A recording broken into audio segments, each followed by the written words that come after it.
But Savitri के दिन पत्नी को कभी हल्का मत समझना। सावित्री का पति शांत हो गया था, मर गया था। बड़ के पेड़ के नीचे यमराज उसको लेने के लिए आ गए और सावित्री को छोड़कर यम उसके पति के प्राण लेकर जाने लगा। सावित्री मैया अपने सात्वित्व के बल से, सावित्री मैया अपने सात्वित्व पतिव्रता परमेश्वर के बल से यमराज के पीछे पीछे जाने लगी। यमराज आगे, सावित्री पीछे, यमराज आगे, सावित्री पीछे। यमराज ने पलट कर देखा तो पीछे सावित्री आ रही थी। सावित्री से पूछा, तू मेरे पीछे क्यों आ रही है? मेरे पति सत्यवान को तुम लेकर जा रहे हो, मेरे पति को छोड़ो। यमराज ने कहा, इसका अंतिम क्षण है, मर चुका है, जाओ नीचे उसके शरीर का अंतिम संस्कार करो, नहीं तो कोई जानवर खा जाएगा। सावित्री बोली, मैं जाने वाली नहीं हूं, मेरे पति को छोड़ो। यमराज कहते हैं, हम जिसको पकड़ लेते हैं उसको छोड़ते नहीं है। यमराज लेकर जाने लगे, सावित्री और पीछे चली। सामने यमलोक था, अंदर सावित्री जाने लगी तो यमराज ने रोक दिया। रोक, कहां जा रही है तू? अंदर क्यों प्रवेश कर रही है? मेरे पति सत्यवान को छोड़ दो। यमराज प्रसन्न होकर बोले, सावित्री आज मैं प्रसन्न हो गया तुझ पर, क्योंकि तू मेरे दरवाजे तक आई है। मांग, तुझे क्या चाहिए? सावित्री कहती है, मुझे 2 वर दे दो, मुझे 2 वर दे दो। अब तो यमराज प्रसन्न हो गया, ये अपने पति को भूल गई, इसने अपने पति को छोड़ दिया। ये अपने पति को भूल गई, इसने अपने पति को छोड़ दिया।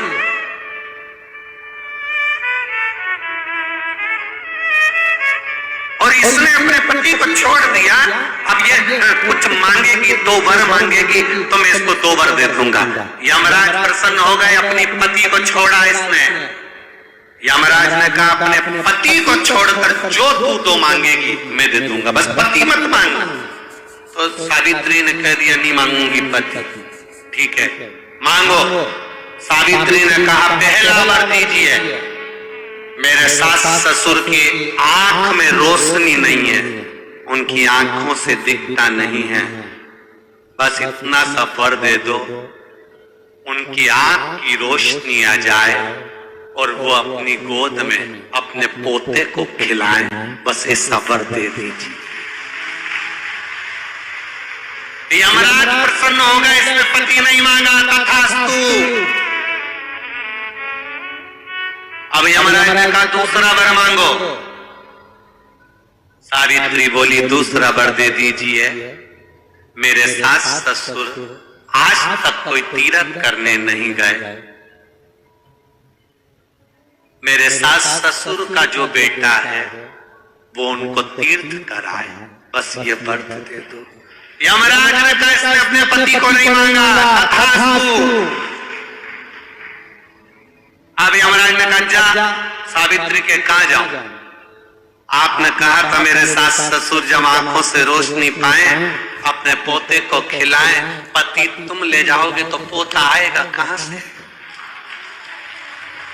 पति तुम ले जाओगे, पोता कहां से आएगा? और यदि मेरे सास ससुर के बेटे उसको तीर्थ कराए तो मेरा पति अगर तुम ले जाओगे तो उनका बेटा ही तो है, तीर्थ कराएगा कौन? यमराज प्रसन्न हो गया, उसने उस सत्यवान को वापिस लौटा दिया। वो सत्यवान सावित्री।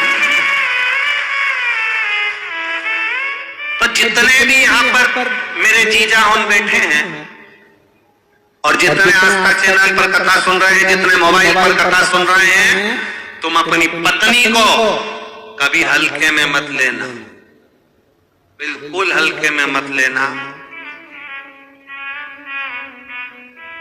तुमसे ज्यादा बल व्रत का, उपास का, भजन का ज्यादा बल, तुमसे ज्यादा बल इनके पास रहता है। तुम सोचो कि बोल रहे हो कि मैं मंदिर में हूं, उसको बिना घंटी के घंटी बजती है दिमाग, वो तुरंत पहचान जाती।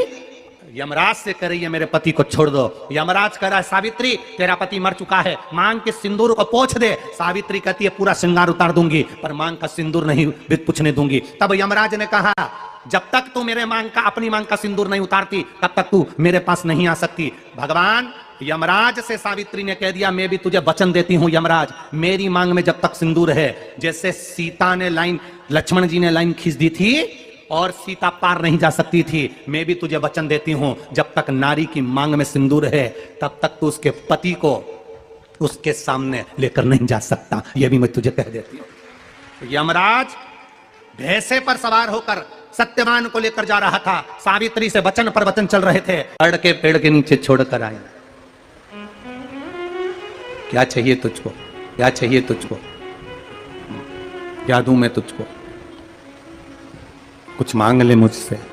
सावित्री कहती है क्या दोगे आप, मेरे पति के प्राण दे दो बस, वापिस और कुछ नहीं चाहिए। यमराज यमलोक में प्रवेश करने लगा। मांग के सिंदूर में से थोड़ा सा सिंदूर सावित्री ने केवल हाथ में लेकर अपनी बिंदी पर जो लगाया, सत्यवान को लेकर यमराज अंदर नहीं जा पाया। बाहर खड़े होकर कहता है मांग ले, मैं तुझे एक वचन नहीं, तू बोले तो मैं 2 वचन दे देता हूं, तू बोले तो मैं 3 वचन दे देता हूं, तू मांग क्या चाहिए। तब सावित्री ने कहा देना चाहते हो? हाँ।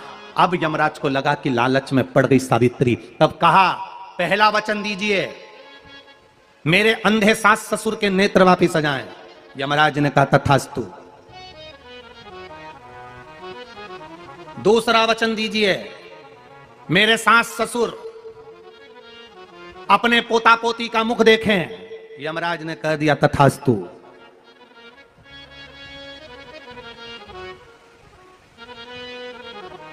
जाओ।